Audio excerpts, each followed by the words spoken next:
ワンピースは実在する। Hello guys and welcome to One Piece Hindi review.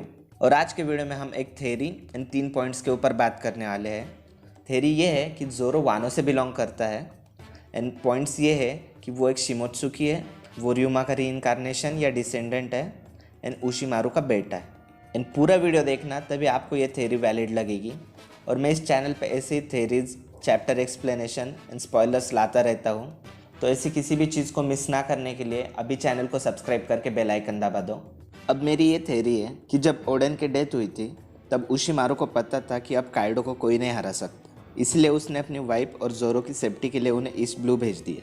अब वानो बाहर की दुनिया से आइसोलेटेड है, तो उशिमारू को शिमोत्सुकी विलेज के बारे में पता नहीं होगा, बट उसे इतना ज़रूर पता था कि ईस्ट ब्लू में कई शिमोत्सुकी रहते हैं एंड वहाँ उसकी वाइफ एंड बेटा सेफ रहेंगे।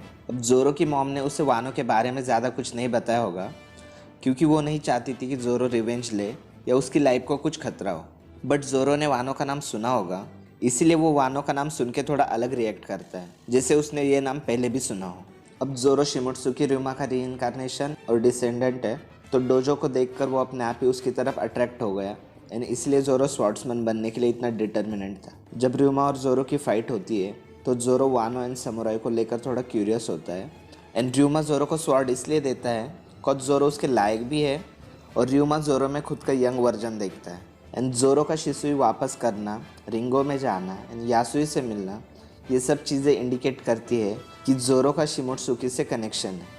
अब देखते हैं मुझे ये थ्योरी रियल क्यों लगती है। ryuma को चैप्टर 448 में सबसे पहले इंट्रोड्यूस कराया था एंड तब मुझे लगा था कि ज़ोरो एंड ryuma में कुछ तो कनेक्शन है, जैसे ज़ोरो ryuma का डिसेंडेंट है या रीइंकारनेशन है, बट ज़्यादा एविडेंस ना होने की वजह से मैं इतने यकीन से नहीं बता सकता था। पर अब चैप्टर 1023 में जो चीज़ें रिवील हुई है ना, उनसे मैं 100% बोल सकता हूँ कि ज़ोरो ryuma का डिसेंडेंट या रीइंकारनेशन है एंड शिमोत्सुकी उशिमारू का बेटा है। अब जो चीज़ें रिवील हुई है ना, जिनके बेस पे मैं ये थ्योरी बता रहा हूँ, वो देखते हैं। चैप्टर 1023 के इस पेज में ह्योगोरो कहता है ज़ोरो समुद्र के पार का एक पायरेट है, फिर भी वो शिमोत्सुकी उशिमारू जैसा दिखता है एंड उसकी स्पॉट स्टाइल भी एग्जैक्ट सेम है। अब ये कोइंसिडेंस तो नहीं हो सकता, इसलिए मुझे 100% लग रहा है कि ज़ोरो उशिमारू का बेटा है एंड मे बी उशिमारू भी 3 स्वॉर्ड स्टाइल यूज़र होगा। देन नेक्स्ट पैनल में हमें ये बताया जाता है कि उशिमारू ryuma का डिसेंडेंट है।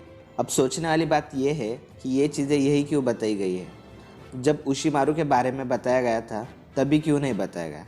अब ये दोनों चीज़ें साथ में हैं, ये सीधा इंडिकेट करती है कि ज़ोरो ryuma का डिसेंडेंट एंड उशिमारू का बेटा है, एटलीस्ट मेरे ओपिनियन में तो। देन नेक्स्ट पैनल में ज़ोरो एंड ryuma के बीच में सिमिलैरिटीज़ बताई गई है, लाइक दोनों की लेफ्ट आई डैमेज है एंड ज़ोरो का शिसुई वापस करना एंड हम देख सकते हैं ज़ोरो एंड ryuma एग्जैक्टली सेम दिखते हैं। एंड जब ryuma को इंट्रोड्यूस कराया था तब उसको बैंडेजेस में लपेटा था कॉज वो ज़ोरो जैसा ना दिखे, तो मेरे ख्याल से ज़ोरो ryuma का रीइंकारनेशन है, इसलिए उनमें इतनी सिमिलैरिटीज़ है।